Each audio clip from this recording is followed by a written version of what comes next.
early, but it's always a good season to talk about sports. And if we're working on Christmas Eve, then why shouldn't Team Canada? The kids getting ready for a Boxing Day special against the Finns. A scary injury on a very frightening night for Alexei Yashin. Doctors have checked it out, and tonight we get the prognosis. We know that Eric Gagne can play, but this young man is no ordinary Joe, and he could be the next big Canadian story on the big league scene. We're certainly there for him, and he's certainly been there for us over the last couple of months. An incredible story of forgiveness from the family of a very special young man. Memories of Dan Snyder tonight. God jul. Ja, hyvää joulua. Bästa libanat så szczęśliwy nowy rok. Szczęśliwe Rождество. And in any language, that means Merry Christmas, baby. The news coming up.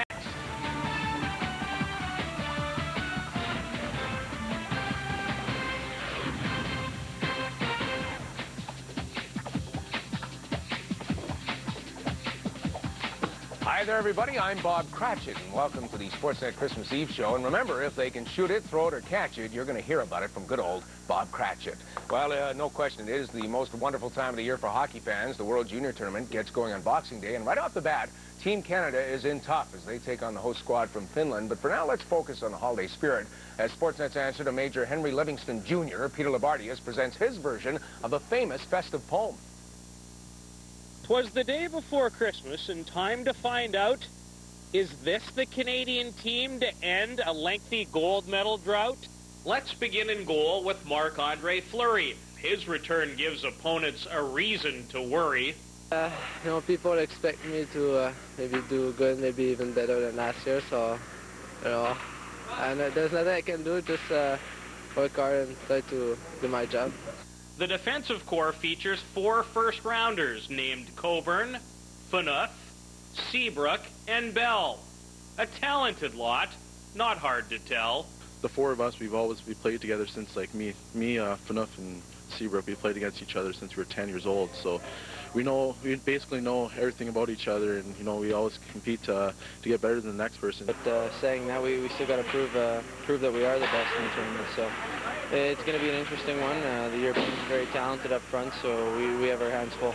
Up front, 16-year-old Sydney receives most of the press. However, depth will be this squad's key to success. We got a lot of great talent on this team, and everybody's here for a reason. Everybody can contribute, and everybody can do the job. The guys are excited, and that's what's important, to bring some energy out there, and I think we're ready to go. So let's see. Canada's in tough in Group B, thanks to the Czechs, the Swiss, and the Finns. And over in Pool A, 2 of the tournament favorites, Team Russia and the USA. But this good group of Canadian kids plans to show the world they too can play come Boxing Day. Merry Christmas, everyone. Peter Labardius, Kisakallio, Finland. And one of our beautiful camera people, Luch, said it best. Peter is so darn cute when he does that. Thank you, Peter. And, of course, Peter will be covering the entire World Junior Tournament for Sportsnet, and they're going to get it on Boxing Day, and it's not going to be easy as they take on the host Finns. And we've got some international hockey action for you as well on Boxing Day. It's the Spengler Cup, as Canada will take on Germany, and one of the best play-by-play men in the business, Paul Romanuk, has the call right here on the Always Mighty Sportsnet. Alexei Yashin of the New York Islanders is expected to miss 10 to 12 weeks after suffering that terrible wrist injury during last night's 4-2 victory over Philadelphia. Now, Yashin was injured in the 3rd period after his right forearm was cut by the skater of the Flyers, Michael Handzus. It happened right after Yashin had set up an Islander goal. Now, Yashin suffered some severed tendons. He had surgery following the game. Yashin got off to a bad start this season, but he caught fire of late, chalking up 6 points in his last 6 games. Well, Tampa Bay Lightning coach John Tortorella kind of played the role of the Christmas Grinch last night. Tortorella benched Vincent Lecavalier during Tampa's game with Boston. The coach was very upset with his star player for not shooting enough. But after the game, Lecavalier complained that Tortorella was taking away his creative instincts. Well, today, Coach T had this response to all of that. He has got to start learning to play with intensity and within the team concept, plain and simple. If he doesn't, he sits. I don't give a well, it's called a figgy pudding. Who he is or who he thinks he is, let's not even talk about instincts. Let's simply talk about playing hard. So stuff that in your Christmas stocking, Vinny, old boy. That's what John Tortorella, the Tampa Bay head coach, had to say about all that. Meantime, Peter FORSBERG is on the verge of returning to the Colorado Avalanche lineup. FORSBERG has been sidelined for most of the season with a stomach injury, but he took part in his first full practices with the hockey club this week. He says he isn't quite 100%, but FORSBERG does plan to make the trip to St. Louis with the team for Friday's game. All right, coming up, after the tragic death of the NHL Dan Snyder, his family now takes time to share some special memories of their son. This and more coming up on Sportsnet News. Vance and Van Horn, weeknights at 6 on Sportsnet News.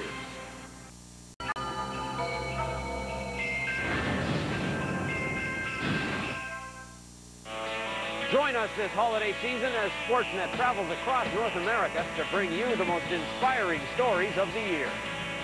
From Augusta to Edmonton, from Newfoundland to California, and even Elk River, Minnesota. This is a holiday special you will not want to miss. Join us Christmas Day for Sportsnet Reflections. The pride of Quebec, Eric Gagne, became just the second Canadian to ever win the Cy Young Award this year, and more Canadians are on the way to Major League glory. First-round draft picks Adam Lowen and Jeff Francis could soon be in the bigs, and as Jamie Campbell tells us now, a slugger from Toronto might not be too far behind them. 0-2 pitch. There it is. Eric Gagne has the record. It was a good year for Canada at the Major League level. Eric Gagne won the Cy Young Award. Rich Harden and Justin Morneau entered the big league for him. And someday, Joey Votto intends to join them. 2 years ago, Votto was selected by Cincinnati in the second round of the draft, capping a memorable day. The New York Yankees, intent on taking him, sent scouts to his Toronto home. But Votto wasn't there. I actually went to school. I went to drama class, and I had a cell phone on me, and I got a call, and they said, congratulations, you're a Cincinnati Red. Today, he's a power-hitting first baseman, a top prospect with the Reds. His passion for the game was fostered in the back room of his parents' restaurant. There was a wall in the back, so I go in the back and play baseball all the time. My dad gave me a wood bat when I was 8 years old. 12 years later, Votto is tireless in his determination and addresses the swing of a bat with bookish detail. This is for a reason. Simply making the major leagues won't be good enough. I don't think getting there would, satisfy me. I think walking beyond that line, achieving the things that I keep to myself, but they're to myself for a reason, because eventually I have confidence I will make. I will grab a hold of those goals. Yesterday, Danny Heatley skated for the first time in public since the tragic car accident 3 months ago that claimed the life of his teammate, Dan Snyder. Friday, Heatley speaks with the media for the first time, and Sportsnet's Darren Dreger will be there to cover the news conference. Meantime, the Snyder family recently invited Sportsnet's Chris Simpson into their home as they spent some time reflecting on the legacy of their son. We are all human beings, and we know that humans make mistakes. We want you to know that we do not lay blame on Danny Heatley for the accident that took our son from us. Danny is a good person, and no one feels more sorry for what happened than he does. We have all marveled at your family's capacity for forgiveness. You very early on publicly said that you did not blame Danny Heatley for your son's death. But was there ever a time, even for a fleeting moment, where you felt anger towards him? That's a tough question too. I would say yes, there is some anger that Dan's gone, and didn't have to be. But towards Danny, I can't really say that we did have that feeling at all, because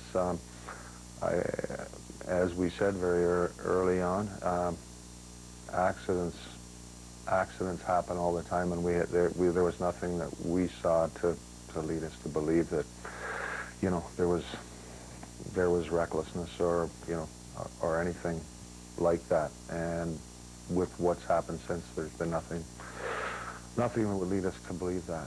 And how would you describe sort of your relationship with him at this point? Danny is very important to us, and we're very close, I would say. Not having really known him before all this, he is what I guess I would expect him to be. He's coping the best he can, and we're certainly there for him, and he's certainly been there for us over the last couple of months. Because I would just imagine for him, being able to see you and maintain that contact is part of his healing process, probably as well. Does that seem that way? I think it's a good thing for both of us. It at least by us going down there, I think it shows him that we can say what we want through media channels and stuff like that about how we're going to support him, but actually being there and spending time day to day with each other, lets him know that we're going to be there, and he's indicated to us, and his family has as well, that they're going to support us as much as we can either. So I came away with a really positive feeling from everything. We know that right now he has been charged with vehicular homicide. With you coming out so publicly in forgiving him, was there any hope that that might have an impact at all in the prosecutor perhaps lessening the charge? Or was that in your mind at all? Not really. I mean, I've been told since then that it may be a positive thing in his favor, but it's something that I know I've never thought about, and I don't think the rest of the family has either. It just, it seemed like the right thing to do, and still does, and I mean, I think I'm always going to feel that way. So whether it has an impact either way, I mean, I hope it has a positive impact, but that's, I guess, just a bonus. I mean, what would you consider an appropriate punishment for him, or is he already living through it? I don't really think that's for us to decide.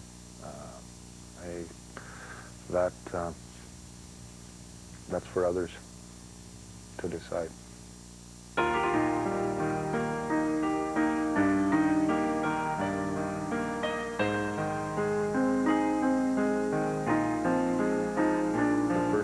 Probably went into a rink, and especially into an NHL rink. It was difficult. I wasn't sure how I would react to that, being in the hockey world again, and not being able to see Dan out there. What I've found over the last month and a half, I guess, is being around the players somewhat and following them pretty closely. It does give me personally some comfort to watch. I feel somewhat a part of it, and it helps a little bit to know that Dan still is a big part of the hockey team there, and it's gratifying to watch how the players have pulled together, and they're doing very well. Just like in Atlanta, Dan Snyder's legacy carries on in his hometown of Elmira, Ontario, where his dream of getting a new rink built will now become a reality even sooner, thanks to a fund set up in his memory. I've been involved for a while now in trying to get things moving on a new facility, and some other new facilities in town as well. And I've always believed they're important, and we will get those one way or the other, but this will certainly be a big contributing factor to that. But until that day comes, Dan's memory lives on in the rink that is still very much a part of the Snyder family's lives. The jersey that is now hanging from the rafters there. Your thoughts on when you look up and see that jersey hanging? Sometimes it's still difficult to see that. I guess where I sit at the hockey games, I don't see it. When I do play, I play some old-timers hockey, and sitting below that is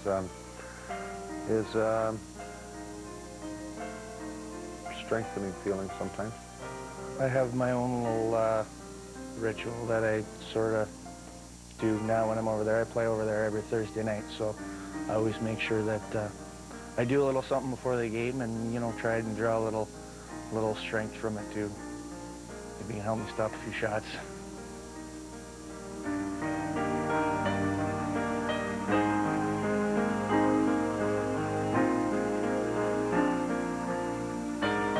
When and where do you kind of feel closest to Dan?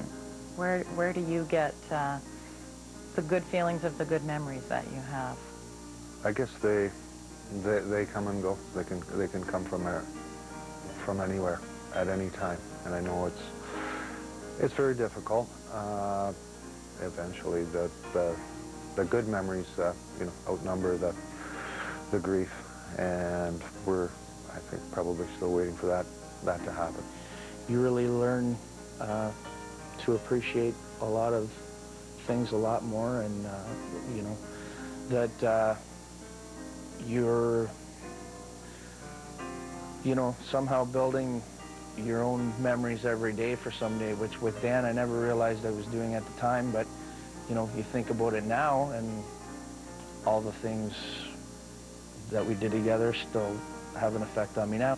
It makes you a better person somehow, which I guess is a positive that we have to take from that. You become a little more caring, a little more aware of what's important in life and how important your family is to you.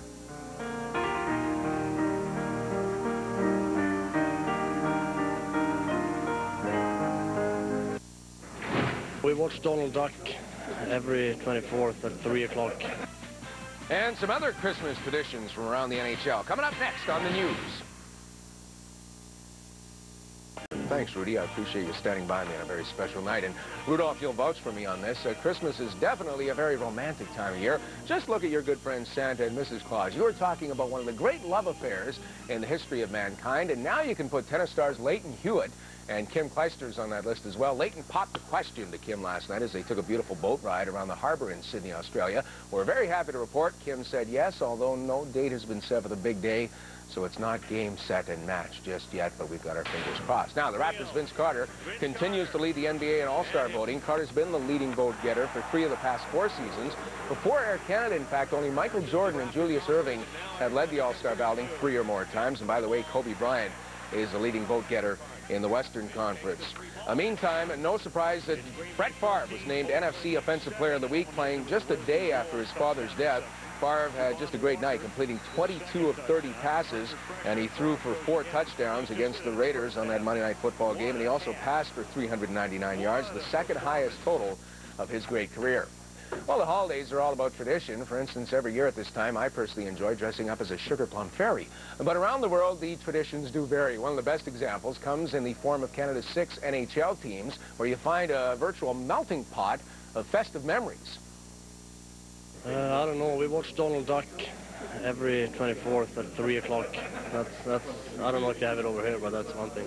We wish you a Merry Christmas. We wish you a Merry Christmas. It seems almost every household around the world puts a unique twist on celebrating Christmas. Tidings we bring to you and your king. Take the Swedes, for example. They open presents on December 24th. Santa is called Tomte and looks identical to the North American Jolly Fellow. Actually, last Christmas, a certain Jonas Hoglund was Tomte in my house, so the kids didn't recognize him though. I always remember Dad went out to buy the magazine, and you know, he always missed Santa. I don't know how that happened, but that was kind of, probably was 10, 11 before I found that out.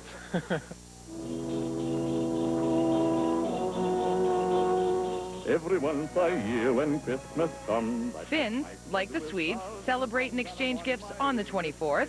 One unique tradition is the Christmas sauna before dinner. It's every Christmas you have to go sauna and have good sauna before you start opening your presents.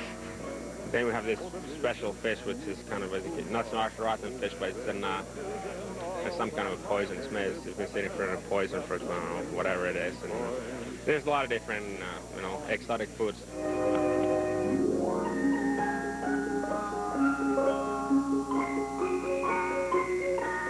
In the Czech Republic, the highlight of Christmas is the giant meal on the 24th. The table should be set for an even number of guests. The legend goes an odd number brings bad luck or death.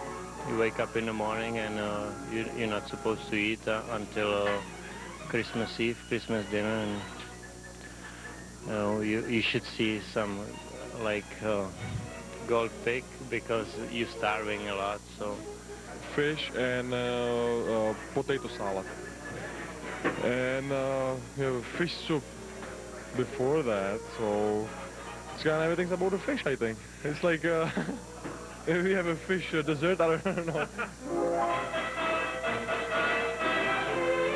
I remember one year me and my brother, we got a Skidoo for Christmas, and there was a lot of snow that year, and I think we ran out of gas about 5 times on Christmas Day. We were riding around all day. I remember down in the basement in Banff, it was special getting some skates, a hockey stick, and you know, gearing yourself up, getting ready to go play outdoors.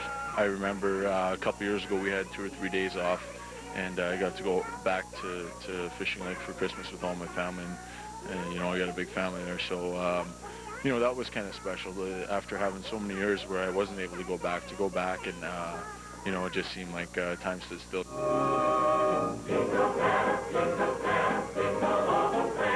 Merry Christmas. Joyeux Noël, bonne année tout le monde. God jul. Ja, hyvää joulua. Veselý Vánoce, šťastný nový rok. Šťastný Rождество. Šťastný veselé Vánoce. Hyvää joulua. God jul.